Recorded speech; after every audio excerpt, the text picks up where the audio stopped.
Sosok kunci loloskan TKW dari sekapan majikan di Riyadh. Seorang TKW Indonesia di Riyadh, Ella Lastari 39, disekap majikannya.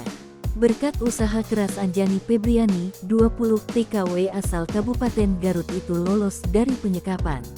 Kini, ia sudah bisa kembali ke tanah air untuk melepas rindu bertemu kedua anaknya. Dilansir dari Kompas.com, pada tanggal 14 Mei tahun 2023, Ella dinyatakan hilang kontak oleh keluarga. Anjani yang tak lain adalah anak Ella lalu membuat laporan aduan ke Polres Garut. Belakangan diketahui, Ella tetap berada di rumah, namun tak diizinkan berkomunikasi dengan siapapun.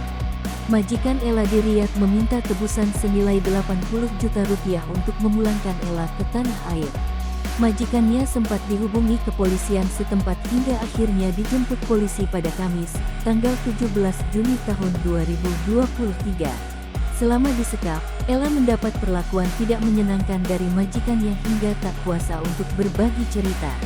Setelah dibebaskan dan diserahkan ke polisi, Ella Lastari mendapat gajinya, tapi hanya dibayarkan 3 bulan dari 8 bulan dirinya bekerja.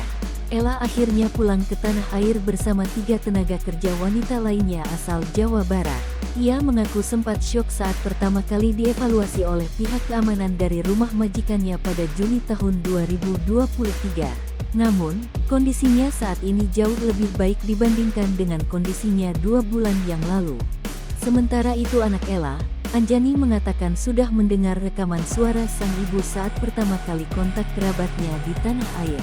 Ia mengaku sudah tidak bisa menahan rindu untuk bertemu dengan sang ibu. Apalagi saat mendengar rintihan tangis dari rekaman telepon ibunya.